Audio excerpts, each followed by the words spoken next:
Bien, donc dans la vidéo précédente, nous avions vu que le bilan humain de la Seconde Guerre mondiale était catastrophique, hein. Nous avions noté que c'était le conflit le plus meurtrier de l'histoire, qu'il y avait également des millions de déplacés et de réfugiés, hein, qui vont parcourir les routes de l'Europe.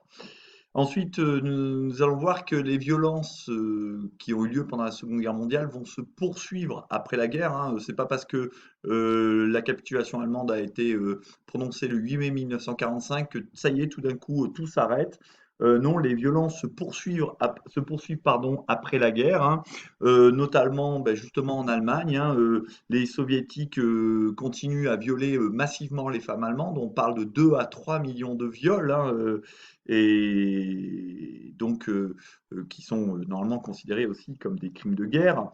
Des pogroms ont lieu également contre les juifs, ce qui peut paraître surprenant alors que les Allemands ont capitulé, que normalement ça devrait être la fin du génocide, mais l'antisémitisme est toujours très présent en Pologne, hein. Cet antisémitisme qui était pratiqué par les chrétiens catholiques déjà avant la guerre, hein, aux quatre coins de l'Europe.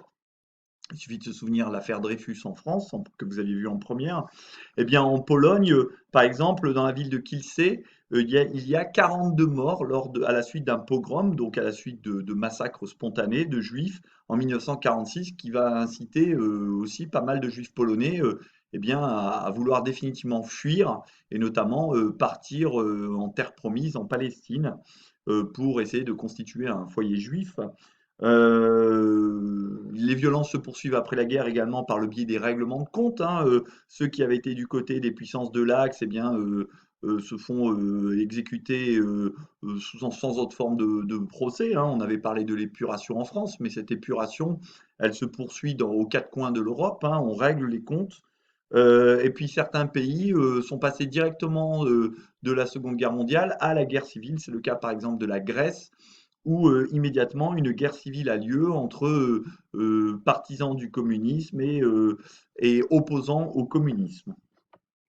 Alors vous avez, pour illustrer, justement les fameux règlements de compte, hein, vous avez l'exemple de cette pendaison d'un collaborateur à QC en France, hein, donc qui a été, lynché. Puis vous voyez, il a été, pendu aux yeux de tous par les pieds, et il y avait, une forme de déchaînement de la population qui avait besoin d'exprimer son désir de vengeance, d'autant plus, quand, par exemple, vous aviez été, plus ou moins proche des Allemands, il était de bon ton de montrer votre haine vis-à-vis de certains qui avaient collaboré, histoire, entre guillemets, de vous laver publiquement votre conscience, publiquement, et de montrer que, en fait, vous êtes un fervent patriote. N'oubliez jamais qu'il y a eu énormément de résistants en France en 1944. Tout le monde était résistant, plus personne n'avait collaboré, plus personne n'avait eu de sympathie pour le maréchal Pétain. Évidemment, tout le monde avait envie d'être du côté des vainqueurs et non pas du côté des vaincus. Bien, ensuite nous allons voir l'impact des destructions, notamment dans le monde et notamment en Europe, et les traumatismes psychologiques que la guerre a laissé, hein. Donc la guerre, elle a laissé avant tout un monde en ruine, hein, monde en ruine que vous pouvez voir avec ces documents de votre manuel, page 114, hein. On voit l'état de la ville de Dresde en Allemagne au lendemain de la guerre. Donc vous voyez une ville qui est totalement en ruine. Les gravats sont omniprésents, on voit des restes de ferraille. Et on voit que malgré tout, il y a une population qui tente de continuer de vivre dedans, hein, puisque rappelez-vous, hein, Dresde, on en avait parlé, hein, c'était cette ville qui, du 13 au 15 février 1945, avait reçu 650 000 bombes incendiaires des Anglo-Américains, ce qui avait détruit le tiers de la ville et fait, alors les estimations ne sont jamais d'accord, mais ici on vous parle de 300 000 morts, parfois on vous dit 70 000 morts. On ne sait pas vraiment en fait parce que c'était une ville qui accueillait énormément de réfugiés qui fuyaient notamment l'avancée soviétique. Donc on ne sait pas exactement combien il y a pu avoir de victimes parce que quand on parle du bilan de la Seconde Guerre mondiale, on dit 60 millions de morts, mais il y a eu également des millions de disparus qui sont considérés comme morts mais dont on n'a jamais retrouvé le corps ou que le corps n'a jamais pu être identifié. Donc vous avez ce document 2 également, qui est un extrait des mémoires de guerre de Charles de Gaulle, hein. Donc Charles de Gaulle a écrit ses mémoires où il raconte justement ses souvenirs de la guerre et il décrit notamment l'état matériel de la France à la libération et dans lequel il dit justement que le rythme de la libération du territoire a été d'une extrême rapidité. Donc fin septembre, la France était quasiment libre, sauf l'Alsace. et quelques réduits, par exemple Royan, ou les ports, quelques ports également. Donc le territoire a été purgé de ses envahisseurs, donc les Allemands ont été chassés. Et quand les Allemands se retirent, eh bien, on voit justement, selon la formule de De Gaulle, le corps bouleversé de la France, c'est-à-dire l'état de la France qui a été ruiné. Les chemins de fer sont quasi bloqués. On vous dit sur les 12 000 locomotives, il nous reste que 2 800 locomotives, c'est-à-dire à peine un cinquième. Aucun train qui part de Paris peut atteindre Lyon, Marseille, Toulouse, Bordeaux, Nantes, Lille, Nancy. C'est-à-dire que le réseau est complètement détruit. Quant aux routes, 3000 ponts ont sauté, 300 000 véhicules à peine sont en état de rouler sur les 3 millions d'avant-guerre. Le manque d'essence est omniprésent, ce qui fait qu'un voyage en auto est aussi difficile aujourd'hui que de faire un voyage à l'électricité pour se rendre dans le sud de la France.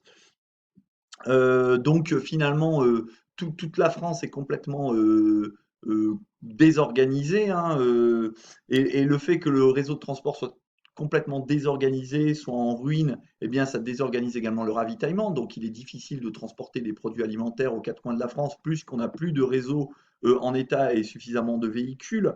Et il poursuit, il dit les stocks de vivres, de matières premières, de combustibles, d'objets fabriqués ont entièrement disparu puisque tout était à disposition de l'effort de guerre allemand, hein, c'était le principe de la collaboration économique. Les ports sont inutilisables, ils ont été plus que bombardés, hein, pour les rendre justement euh, inoffensifs pour la flotte allemande, puisqu'ils avaient été donc complètement détruits par les Anglo-Américains. Donc finalement, les ports sont en ruine, tout est détruit, donc la France est vraiment à reconstruire. Donc à l'image de la France, hein, eh bien, de très nombreuses villes européennes sont détruites, les réseaux de transport européens sont détruits. Il n'y a pas que, finalement que les lieux de combat qui ont été détruits, parce que encore une fois, si on compare avec la Première Guerre mondiale, on a toujours cette image du front, les tranchées qui se font face, avec des cratères un peu partout, avec un paysage lunaire. Et évidemment de quelques villes comme Reims qui ont pu être détruites à proximité du front, mais pendant la Première Guerre mondiale, la plupart des villes françaises, hormis celles qui sont parcourues par le front, eh bien, sont sorties indemnes de la guerre. Alors que pendant la Seconde Guerre mondiale, n'importe quelle ville pouvait être bombardée. Donc c'est pour ça que je vous dis des villes comme Royan ont été bombardées, des villes comme Marseille ont eu des quartiers qui ont été détruits. Donc les destructions, elles sont aux quatre coins de France. Et encore une fois, vous avez toujours ce souvenir d'Oradour-sur-Glane qui est visible, qui vous montre ce que peut être une ville détruite sous l'effet de la guerre. Donc une grande partie de la France et de l'Europe est en ruine. La désorganisation industrielle, agricole, elle est partout, ce qui justement, comme le souligne De Gaulle dans son extrait des Mémoires de guerre, va provoquer des problèmes de rationnement, c'est-à-dire qu'on ne peut pas apporter suffisamment de nourriture, suffisamment de combustible, c'est-à-dire d'énergie pour se chauffer par exemple. On ne peut pas apporter suffisamment de tissus pour fabriquer des vêtements. Donc les gens manquent de tout et les gens sont véritablement dans la misère.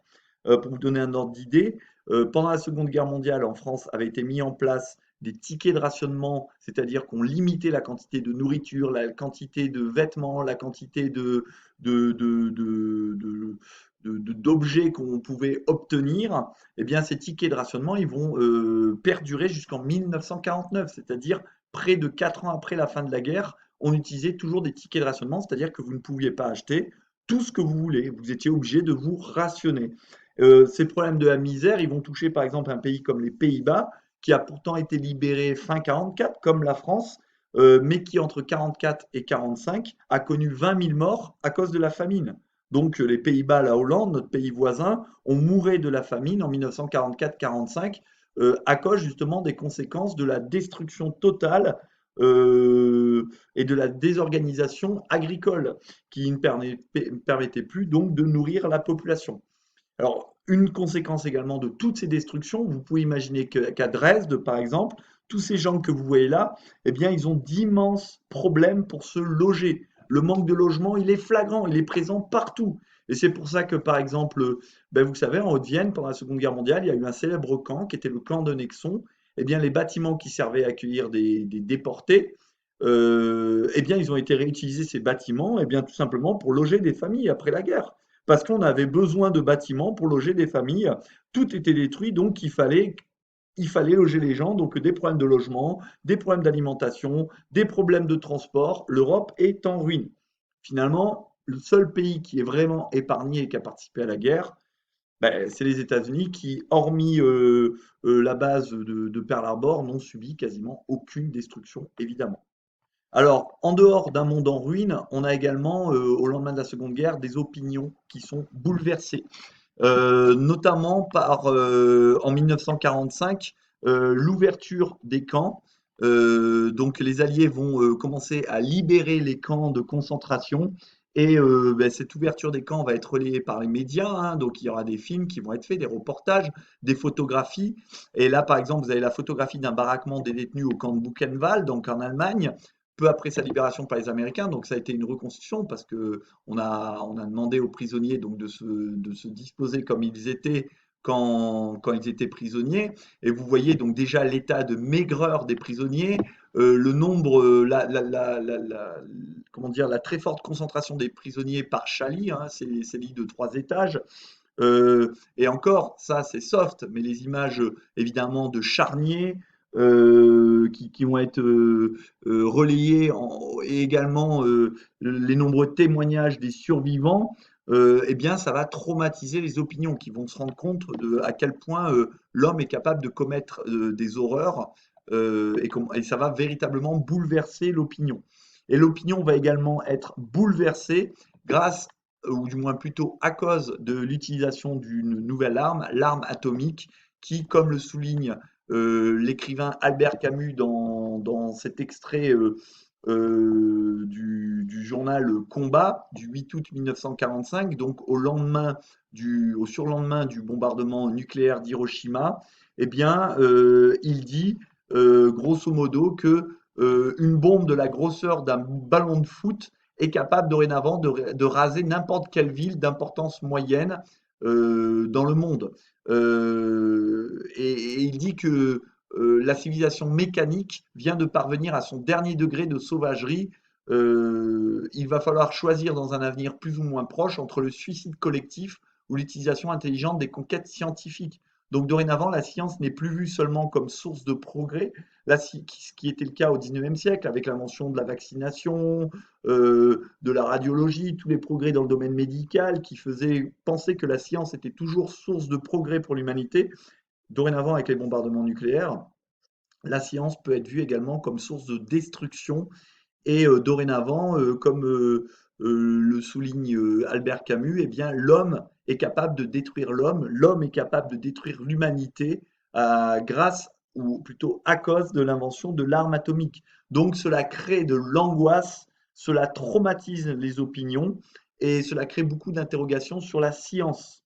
Donc la science n'est plus vue uniquement comme quelque chose de positif, et ça pousse beaucoup de gens, justement à vouloir défendre à tout prix la paix. Alors justement, dans cette volonté d'obtenir à tout prix la paix et d'essayer de soulager ces destructions et ces traumatismes, eh bien, nous allons voir en grand C qu'il faut organiser ce qu'on appelle l'après-guerre et qu'il faut donc évidemment déjà commencer par reconstruire. Avant de reconstruire, il va falloir aussi régler le conflit. Alors, ce règlement du conflit va être préparé par des grandes conférences internationales. Ces grandes conférences internationales, c'est d'abord la conférence de Yalta qui a eu lieu en février 1945 en Crimée, donc en URSS, donc organisée dans une station balnéaire de l'URSS qui était fréquentée par les apparatchiks du régime communiste. Donc ici, vous voyez en présence Staline, Roosevelt et Churchill qui se réunissent en février 1945 alors que la guerre n'est pas encore officiellement gagnée. Et cette conférence de Yalta prévoit des élections libres en Europe et annonce aussi la future création de l'ONU. Une autre conférence sera organisée en Allemagne à Potsdam, ici, pour régler notamment le sort de l'Allemagne, qui sera donc partagée en pardon, en zone d'occupation. Cette conférence prévoit également la dénazification qui sera mise en action, la démilitarisation des pays qui sont vaincus, le jugement des criminels de guerre Et cette conférence de Potsdam va également fixer le montant des réparations à verser par les puissances de l'Axe.